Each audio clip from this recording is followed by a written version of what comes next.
I You know know you what? saw me acting a fool backstage. I did, and I'm over here trying to feel like, what's going on back here? Hey, Dion. Hey, how's it going? How's It's, it going? it's going well. It's another water cooler Wednesday. Yes, yes. And we're so excited because we have been here. I don't even know. I was like, we've been here for a few weeks now, Yeah. consistently. And so um This is the last Wednesday in January. in January. So Hmm. yes. And so we're ready for you because we know this year in 2025, you're going to buy or sell your home. And Yep. so we want to make sure you're prepared with some of the costs that it's going to take in order to actually do one of those transactions or both the transactions because Yep. somebody could sell their home and then And buy then a buy home. another one. Yep. So my name is Dione Branch, and I am with Allure Dream Homes, brokered by EXP, and I have with me Lisa. Lisa J, the house money mama, here with Nexa Mortgage, where brokers are better. Happy to serve you today. Yes, yes, yes. So we love being here with you all and talking about all these wonderful topics that we have each week. And so, Lisa, when buying a house, what are some of the hidden costs that people have to deal with? Oh, it's so many of them. But some of the things that people probably don't think about, actually, you probably could talk about this better than I could. Home inspection. Yes, yes. And I'd love for you to kind of weigh in on this as well. But I know when I talk to people about, different cost things to be prepared for, because one of the things that's really important is when you first start your home buying journey, you get the pre-approval and everything, you have Hmm. to have certain money just right up front. You want Right. to have that right up front and be prepared with it. Part of that would be your home inspection fee. Yes. Um, Home and, inspection is one of the first three things that I always warn my clients about. Like, you're mhm, going to need this at the beginning of the transaction. yep. Normally, a home inspection, it could go from 400 to maybe 700, depending on the size of the house. Yeah. All right. So the home inspection is definitely an important part of the process, and it's for you, the buyer. Yes, that's Mm-hmm. another thing to remember. Mm-hmm. Because as Right. the lender, I don't need the home inspection. Right. I need the appraisal, which I'll talk about in a minute, but I don't actually need the home inspection. So the home inspection really is for you as the buyer. That's your report card for your house and lets you Yeah. know everything, how you graded on everything, like Yeah. everything. Yeah. And so it's sometimes it's the no go, no go, right? Whether you determine, well, okay, this house may have too many issues that I want to deal with, so I don't want to go any further, or Mhm. I'm okay with the issues that have been identified and I can go on with this transaction. Yeah, I like that. Go, no go. I Mhm. don't think I heard you say that before, but I like that. That's an easy way to remember it. And I think just to kind of piggyback on this, because it's going to apply to the appraisal as well. You mentioned about that it depends on the size of the home. I think a Mhm. lot of people don't realize that either. They may look up something that says, "Oh, how much is a home inspection?" Somebody says, $400 or five hundred 350. dollars. Well, Right. it's not if you got a two flat, a three flat, or a four flat. Yeah. Yeah. Or if you got a 3,000 square foot home, you Mhm. know, now it's going to cost more. Now it's not going to be 400, maybe it's going to be 600 or 700. Right. And there's things that are added on to the home inspection as well. So like Okay. it's a home inspection, and then it might want a pest inspection. So that's like Oh, termites, things yeah. like that. Yeah. You want to add that on to your inspection. And then there's also not really in the city. So if you live in Chicago, we really don't require, or you don't worry that much about radon. It's a gas Okay. that's in Mhm. the ground. So the Okay. radon fumes. So you might Yeah. so if you're purchasing a suburban home, you're gonna probably want a radon inspection as well. Okay, good Mhm. point. So far we got a home inspection, a pest inspection, like a termite inspection, which by the way, veterans are required to get that, Oh and yeah. then a Mhm. radon inspection. Okay, good deal. So another thing, now this one is a requirement for me as a lender. You have to get an appraisal. It is not negotiable. The only way you don't get an actual appraisal is if you get an appraisal waiver. And I am seeing those more like industry wide, we're seeing those more now, but that's usually if you put more money down. So, like if you're putting Mhm. down 10%, 15%, or 20%, then a lot of times you can get an appraisal waiver. So they don't actually come out and go through the whole house, they do everything online. They look up the Okay. address and they use information from public records and things like that. And that's how they give you a rough estimate of the value of the home, but basically they take the sales price and that's what they usually use, and they just waive the appraisal altogether. So there's Oh, no, okay. Because yeah. I know during COVID, they actually started doing appraisals where they really wasn't going to the house, and so maybe they kind of continued that on So a now little. they do still have like the drive-by appraisals, but it would have to be a specific reason why you got that. Like that's not customary. There would have Okay. to be a specific underwriting reason why something like that would be, deemed okay for whatever that property is. But Oh, okay. normally appraisals are going to for your typical, conventional type financing, like conventional financing, FHA, VA, USDA, all of those are normally going to have your typical appraisal, which is when they send a person out and then that person has to look inside, outside, and they have to go find their own comparable properties to determine what the actual value is of the property you're buying. Okay. All Yep. right. And before we get to the next thing, the cost on that usually is about 600 to maybe 900 again, depending on size. A single family home, you could probably get it for about maybe $600. But if you're looking at a 2 unit, they might be at 750. A 3 unit, add a couple $100 more, and so forth and so on. Right. Right. And so then, just like I said, the home inspection is for you, and then the appraiser is for the lender. Right. Absolutely. Something else, a lot of times I get questions about this because people always want to know what's my cash to close going to be? How much I'm going to need to bring to closing? Are my Hmm. closing costs going Right. to all these questions about how much money you need to close it. And I understand it. It makes sense because just like we always talk about, you want to be prepared. We want you to Hmm. be prepared. We don't Yeah. want anything to be a surprise, robbing Peter to pay Paul. And you know what I mean? We don't want that. We want you to be prepared and know what's coming up.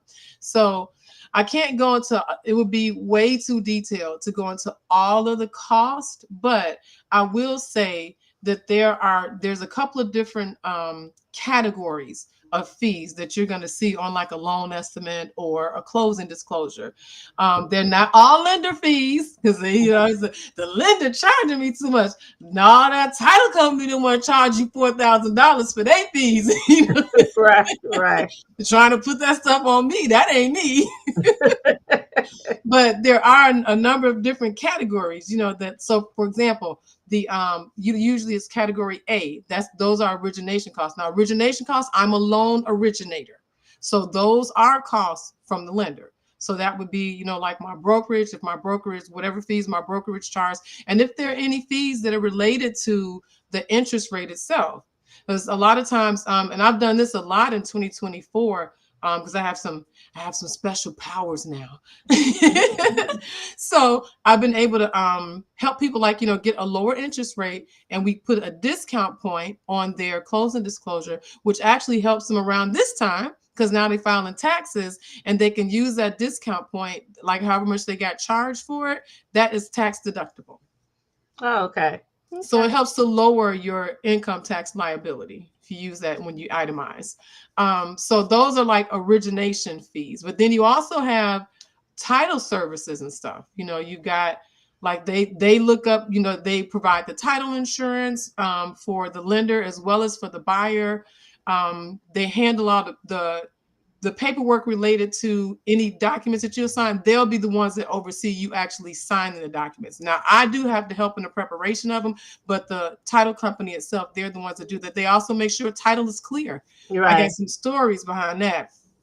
We should have Rico on to talk Yeah. about stuff. Yeah, for title. That'd be Hmm. a really good episode because I don't think a lot of people really understand and really grasp all the things that the title company is responsible for. They have a lot of things to look up. They're the ones they look up your taxes. They have to make sure there are no encumbrances or any kind of liens and things like that that are your title has to be clear because otherwise I've heard stories about people that bought a house that didn't have clear title and they didn't have title insurance. They lost the house Yeah. because legally the other entity that claimed rights was the one who was able, in court to say, this is my house. And so they just came and took it. That was it. That was it. Yes. Yeah. Not fun. So, No. So it's so always good to have a good title company. good title company and make sure that that you the title insurance and that obviously the title is clear. But even if something happens and they make a mistake, because they do have E&O insurance. So like say Hmm. they messed up and there was a lien on title or there was some kind of encumbrance or something, then because of the title insurance, it's just like automobile insurance, health insurance, whatever, you can file a claim. So Yeah. now you have some kind of way to be able to mitigate whatever it is that went wrong. There's a way to hold somebody responsible. If Right. you don't have title being properly taken care of, then you can't hold anybody responsible. Right. The So only thing about that is we say it's good to have a good title company, but you mhm. as a buyer do not have control of who the title company is That's actually. true. That's So true. the seller is the seller's attorney is the one that picks which title company you'll actually go to. So, Yeah. Yeah. mhm. But the main thing is that we want the title company there to do their job. Right. Yes. Yes. so So Right. you got the lender fees, you got title fees, but then you've also got other fees like taxes. Of course, Crook County, did I say that out loud? Has to get their share of the pie. So they charge you them $2,000 for transfer stamps, so they can transfer stuff. But Cook County not the only one because you have to go. You have to get your transfer stamps from Dalton, Calumet City, all these But I other think I suburbs. think Crook County is the only place where it costs like $2, $3, or $4,000 for transfer stamps. Nobody is, I don't know what it is about their buttons. Maybe their buttons are made of gold that you have to press, to get to transfer over from one owner to the new owner.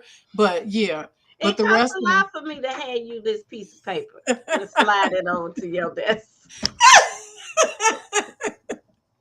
it costs a lot. Right. It's like, here's So yeah, my paper. right, Because you know they're still using paper. They probably not even right. They don't electronic. even have a button. So yeah, you got that. There's that, transfer stamps. And then of course we do most people are going to escrow, especially like for government loans, FHA, USDA, VA. So that means that we pay your taxes and your insurance as a lender out of your monthly mortgage payment. So you have to set up your escrow account. Of course, your down payment itself is part of your fees at closing as well. So these are all things that you have to think about. Hmm. Experts would say that you probably should estimate 2 to 5% of your purchase price as far as the closing costs. Now, those do get decreased a little bit by things like tax prorations, and something Dion is really, really good at is seller credits. Yeah. This Yeah. is the seller credit lady. That's what I'm gonna start calling you, the seller credit lady. So when the seller Don't gives tell the you seller. when the seller gets a credit for you, that's dollar for dollar lowers. Like if you had $10,000 as your cash at close, and the seller says, you know what, I'm going to give you a $5,000 credit. Well, guess what? It's no longer $10,000 in cash at close. Now it just became five because Yeah, it's a yeah. dollar for dollar difference. So so Yeah. those things can make a difference. Another thing, what I kind of just talked about it, the PMI, the private mortgage insurance, but that is something else that does get factored in. Usually people don't really feel it because it's kind of part of the transaction. We include it in the monthly payment from the very beginning. We show you that if there's, like for FHA, there's an upfront PMI. So we show you that that amount is going to be included on top of your loan amount. So you're really financing it over 30 years. You don't really feel it, you know what I mean? Because it's such a Mm-hmm. small amount, but that is something that's also included as well. And if you decide to buy like maybe a condo, something like that, you got to think about HOA fees. Now, I have seen that, unfortunately, where it changes what a person is able to do as far as, their purchase and everything, them HOA fees, because some of those can kind of get up there. Yeah. It used to be customary to see like HOA fees $1.50 a month or something like that. Now we see them probably, at least double that, I would say. Yeah, Um, yeah. It depends too on, sometimes you might have a condo or something that's lower in cost, but mhm. the HOA fee could be like seven, eight 700. hundred dollars, Yep. right? Like, Yes. you Yep. know, so yeah, HOA fees can be it varies, and it varies Hmm. by the association. Yep. Couple more for me because I want you to get in here with some too. But moving expenses. A lot of times people don't really think about that. At all. Right. They're like, oh, I got enough money, to bring the clothes, and then you didn't close. Now you got nothing left over. How in the world are you gonna move your stuff into your house, your new house? And when Right. you get there, what if ComEd be like, look, I need about $1.25 about you so I can turn on that electricity? Electricity. Like, you never Well, know. So right. you gotta be You know, if you're prepared. gonna have to put a ComEd deposit down. I was trying to get him some leeway, Dr. I'm just He saying. like, you're gonna have to put down that deposit. If you do, you do. But Okay. normally they don't ask for a deposit. Yes, but it can happen. It can Right, happen. right. They can. And I've seen actually people that for rentals, like if they're Yeah, I buying was an getting ready to investment say that. property. I was getting Yep. ready to say that. I have seen that be a little bit problematic because of the previous owner. They want them to put something down because of the previous owner, not because of them. So Yeah, yeah. yeah. If you and you have a multi-unit, you have to turn electricity on for, especially, so say for instance you're buying a 2 unit, you Yeah. have to buy turn on electricity for both units, and Right. then normally you have a common area as well. So True. That's right. true. So eventually, you hope that eventually the other two will come out of your name, and they will just go to your new tenants. They'll take on Yeah. that electricity bill. But if you have Right. a empty building and you're starting off, you really need that electrical for each of the You units, do. and then you also need your gas for both of the units as Yep. well as your common area. That's so Mm. true. So yeah. So what about for, because I talked about, with the buyers. So what about for sellers? I haven't really thought about what kind of things do they need to prepare for. Yeah. So as a seller and you're getting ready to put your property on the market, there's a lot of different costs that are associated as well, right? So the Mhm. first thing is when you're working with the realtor will come to you before you even list your property and discuss commission. And Okay. so, and probably should have added commission to the buyer side too, and I'll tell you why. Right, as Okay. of August 17th, as a seller, the seller is really the listing agent that works with the seller is negotiating only the listing agent's commission, We used to negotiate, let's say, either, an estimate around maybe 5 or 6%, and this is just the estimate. This is not what is Mhm. required. Okay, Mhm. just as a disclaimer, I have to disclaim that. Right. Right. Now as a listing agent, you work with your seller to get to determine what they would pay you. We will talk to the seller about commission with the co-agent, that's Okay. the buyer's agent. Mhm. But now some sellers are still paying the co-agent's commission. So that means that that could be about 5 or 6% of the price that you would pay. But Mhm. the buyer also has to sign an exclusive buyer agreement that Yeah. states that if the seller does not cover the commission The cost, commission. that Mhm. the buyer will actually cover the commission cost. So Yeah. now it covers both, right? So commission is definitely comes out of the both, could come out of both the seller or the buyer, but Yeah. currently right now mostly is still coming out of from the seller. So that's the commission cost. uh, when you're getting ready to put your property on the market, you might have to do some repairs. Typically, I come to your Okay. house Now and that makes sense. we look through the house. We go over some things, suggestions I may have in order for improvements of the home, because everybody wants top dollar. I want top dollar, but I won't do any work. My house So is worth $1 million. dollars, exactly. So it doesn't matter what. Last year, one of our appraisers came on and talked to us. It doesn't matter if you have a gold toilet. Your toilet is your house is still the same as the other three people have with common properties as well, right? It don't matter if Yes. yours has a gold toilet or not. Right. But if you have repairs that are needed, you will want to fix some of those repairs, because what happens is people come through your house, they start to change, devalue it, right? They look Mhm. at it and say, well, there's a crack in the ceiling, that's 20,000. Right? So There's a problem with the foundation. there's We're a only on the problem with first floor. What do you mean? the I'm right. sorry. Exactly.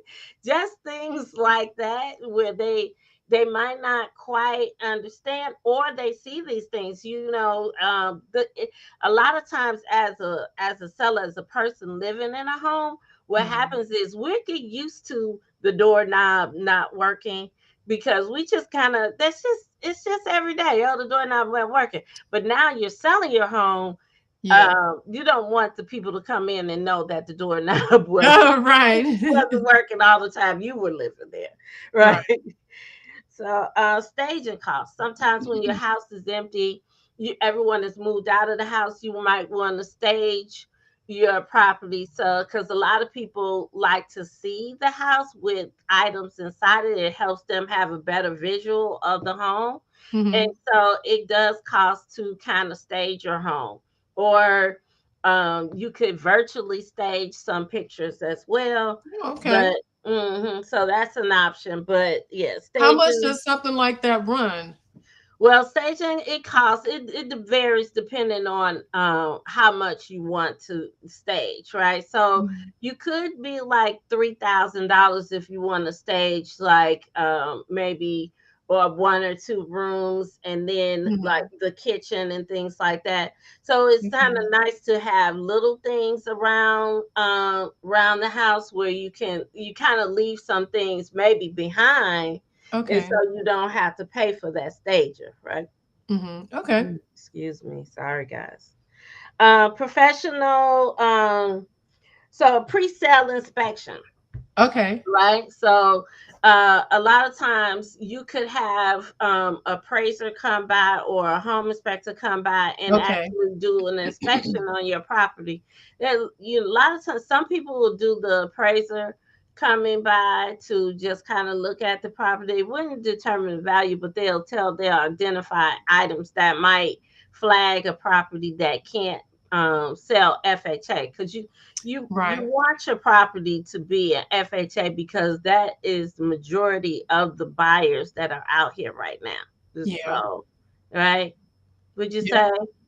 I would say. Yeah. So, mhm. Yes. So you definitely want, Mhm. when you're, if you have to eliminate FHA as a possibility of a potential buyer, then you're limiting the pool of people that can Right. actually Right. do it. So the appraiser, you can maybe hire an appraiser for about $500. They could come out and just Mhm. look through the house, give you a list, and then you make sure that all those items are fixed. And so then that way that your property won't have any problems most of the time, right? Yeah.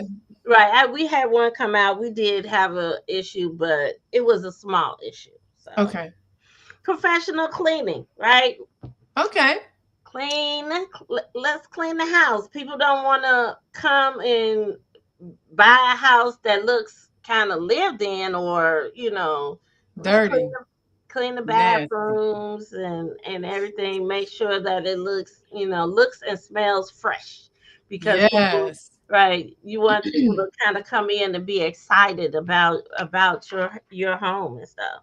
Right. I mean, because you also have to remember that to you, the house is like old because you've been living there for a while, right? Hmm. But to a person coming, it's new to the people that come, to step inside them or consider buying it. It's new to them. How much do you think a professional cleaning costs? So let's say you probably could get somebody to come and clean your house for about $250, $300, Okay. depending.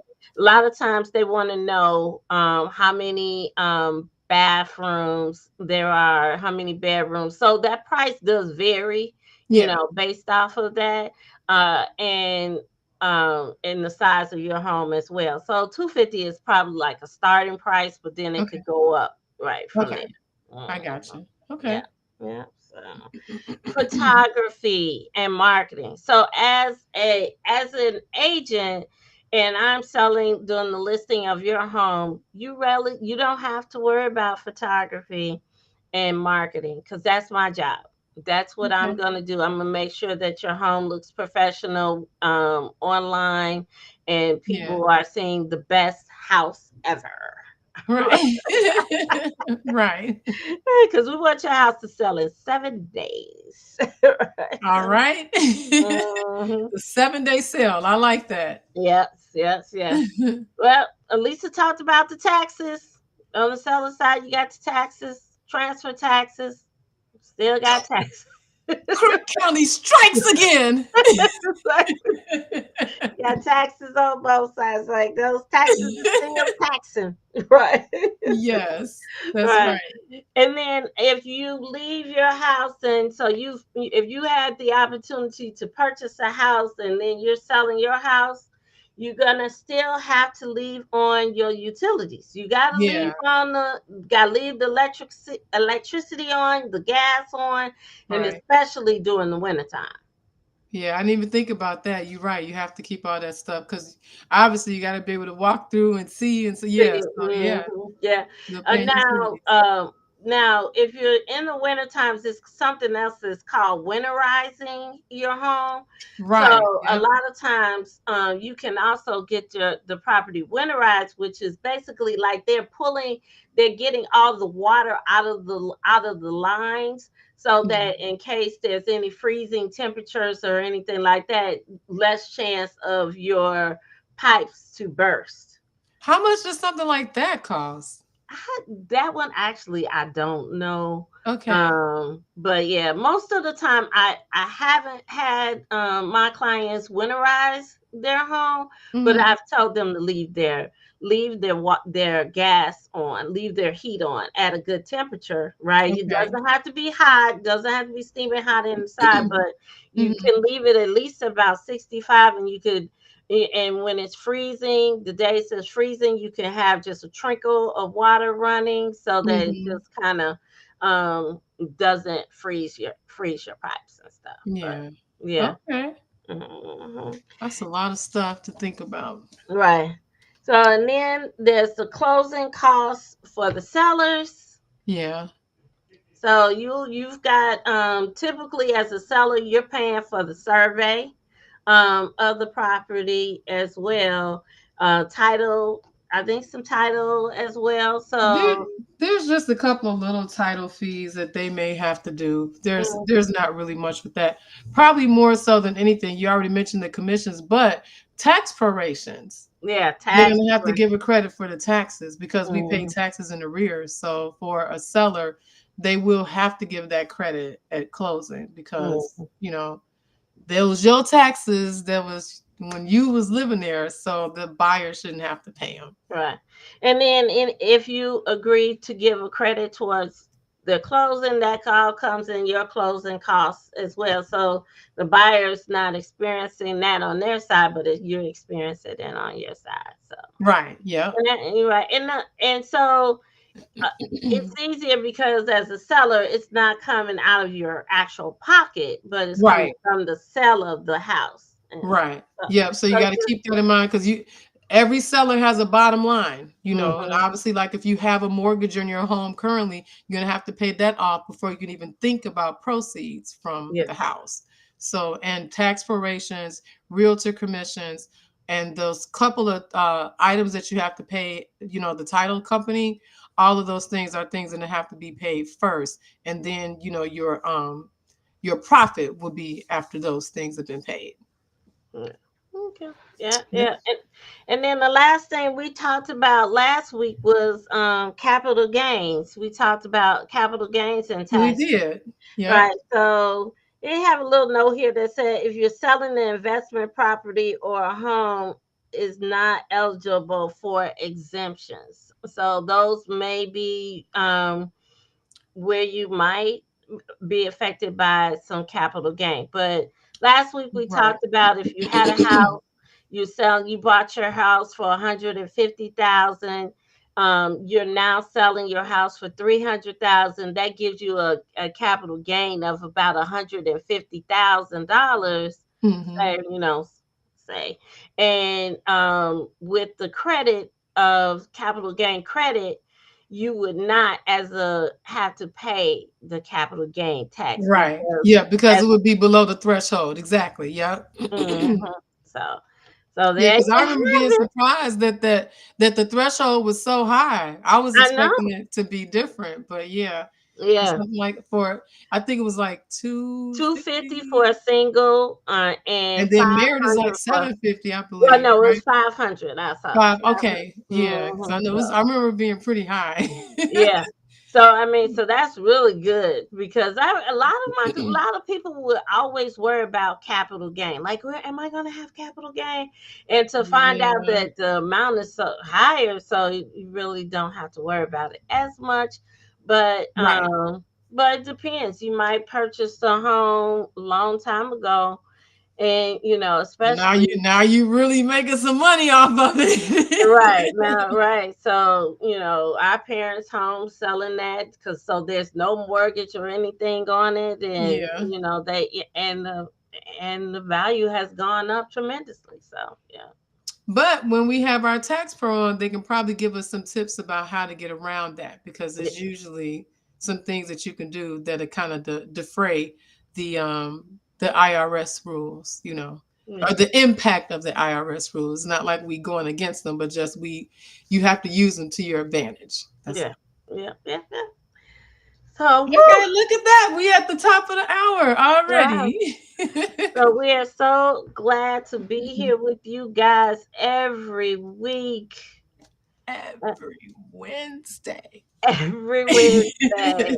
So, um, you can always join us on Facebook or even on our YouTube. There's a Water Cooler Wednesdays. And then we also have another group that we have, which is Let's Fire Your Landlord. So we'll have that. We'll share that with you.